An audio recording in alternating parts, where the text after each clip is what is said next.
Good morning সবাইকে, welcome back to my channel. সকাল সকাল আমরা বেরিয়ে পড়েছিলাম, ঠিক সকাল বলবো না, তখন প্রায় 9টা বেজে গিয়েছিল। তো আমরা গিয়েছিলাম বড় মার দর্শনে, বড় মাকে দেখতে। অনেক দিন ধরে যাব যাব করে আর যাওয়া হচ্ছিল না। আর তাছাড়া একটা জিনিস শুরু করার আগে আমার মনে হয় যে ঠাকুরের আশীর্বাদ নেওয়াটা খুবই দরকার। তো সবাই মিলে গিয়েছিলাম, আমরা ফ্যামিলির সবাই মিলে। তো গিয়ে আমরা খুঁজছিলাম আমার বাবা মাকে, কেন বাবা মারা একটু আগে চলে গিয়েছিল। আর তোমাদের আমি লাইনটা দেখাই যে লাইনটা ঠিক কতটা ছিল। মানে আমরা যেই টাইমে গেছি তখনও ঠিকঠাক, মানে ঠিক চলে যাবে। আর কিন্তু আমরা পুজো দেওয়ার পরে লাইনটা আমরা খুঁজে পাইনি যে কোথায় শেষ হচ্ছে। তো অনেকটা দূরে গিয়ে যে পেলাম যে ওই মন্দির সাদা জায়গাটা থেকে এত দূর হচ্ছে আমাদের যেতে হবে, কিন্তু খুব তাড়াতাড়ি লাইন যাচ্ছিল, খুব তাড়াতাড়ি টানছিল। যারা যারা এখনও বড়মার মন্দিরে যাওনি তাদের জন্য একটা ইনফরমেশন দিচ্ছি, সেটা হলো মন্দিরের ভেতরে গিয়ে মায়ের ছবি তুলতে পারবে বা মায়ের ভিডিও করতে পারবে, কিন্তু নিজের কোনো সেলফি বা ভিডিও করতে পারবে না। এই সিস্টেমটা খুব ভালো করেছে, কেননা বেশিরভাগ মন্দিরে দেখি যে ভেতরে ফোন অ্যালাউ করে না বা ক্যামেরা অ্যালাউ করে না। তো আমার এই জিনিসটা খুব বাজে লাগে যে পুজো দিতে যাচ্ছি অথচ ছবি তুলতে পারবো না, এটা কীরকম। আর বাইরে তো সব ধরনেরই ডালা পাওয়া যায়, এটা সব মন্দিরেই থাকে, এইটা আলাদা করে বলার কিছু নেই।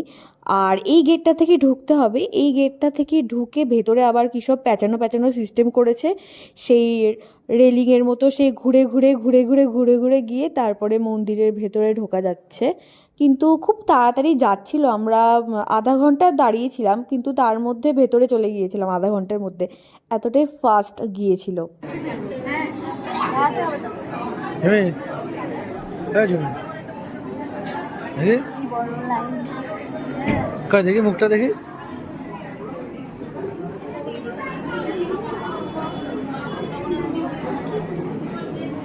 তো চলো এতক্ষণ ধরে লাইন দিয়ে এবার মন্দিরের ভেতরে ঢোকা যাক। তো আমার সঙ্গে দর্শন করে নাও তোমরাও মাকে। হ্যাঁ, আমি শুধু একটা জিনিসই বারবার দেখছি যে কত মানুষের ভিড় শুধু এই মায়ের স্থানে পুজোটা দেওয়ার জন্য আর মাকে দেখার জন্য। বরাবর শুনে এসেছি যে বড়মার মন্দির খুবই জাগ্রত, তাই আসার অনেক দিন ধরেই ইচ্ছে ছিল, তো ফাইনালি আসতে পেরেছি আর খুব সুন্দরভাবে পুজো দিতে পেরেছি। আর এই জিনিসটা আমি ক্যাপচারও করতে পেরেছি বা আমার ফোনে থাকবে সেটা ভেবে আমি খুব ভালো, মানে খুব খুশি হয়েছি। তো এবার পুজো দিয়ে বেরিয়ে পড়লাম, এখন যাব বাড়ির দিকে। তার আগে সব কিছু জিনিসপত্র যেখানে জমা দিয়েছিলাম সেই জিনিসপত্রগুলো নিয়ে একটু গঙ্গার ধারে যাব গঙ্গা জল নিতে আর কটা রিলস করতে। জায়গাটা ভালো লাগছিল কিন্তু খুব অপরিষ্কার ছিল। সরকার থেকে এইটা ব্যবস্থা নেওয়া খুবই দরকার, কিন্তু তাও নেবে না, কেন সরকার খুবই এই সব দিক দিয়ে এই সবের কাছ থেকে অনেক পিছিয়ে। তো ভিডিওটি যদি তোমাদের ভালো লেগে থাকে তো লাইক, শেয়ার এবং সাবস্ক্রাইব করে দিও। ওকে, টাটা, দেখা হচ্ছে আবার অন্য কোনো ব্লগে।